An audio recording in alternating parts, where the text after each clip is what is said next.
ஒரு பிரச்சனை என்று வருகிற போது நிறைய பேர் கவலைப்படுவாங்க, கண்ணீர் விடுவாங்க, பிரார்த்தனை செய்வார்கள். ஏதாவது ஹெல்ப் பண்ண சொல்லு பாரதி, நான் எனி டைம் அவைலபிள். எல்லாருக்கும் அந்த இன்டென்ஷன் இருக்கும். ஆனா 2 நாளைக்கு மேல இருந்து செய்ய யாருக்கும் முடியாது.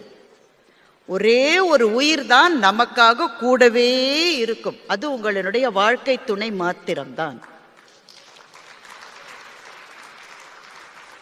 20 நாள் ஹாஸ்பிட்டல் இருந்தாலும் 40 நாள் ஹாஸ்பிட்டல் இருந்தாலும் தன்னுடைய வாழ்க்கையினுடைய பாக்கி எல்லா விஷயங்களையும் அப்படி பிள்ளைகள் கூட இருக்க மாட்டார்கள் தானே. கசக்கிற உண்மை. ஆனால் இதுதான் உண்மை. 10 நாள் ஆகும் ஹாஸ்பிட்டல்ல சொன்னாங்க, டாடி என்ன டைம் ஆகுதே, நான் என்ன திரும்பி போகட்டா இல்ல லீவை எக்ஸ்டெண்ட் பண்ணட்டா? நீ லீவை எக்ஸ்டெண்ட் பண்ணிடுறா, உங்க அம்மாக்கு எப்ப சரியாகும்னு தெரியாது.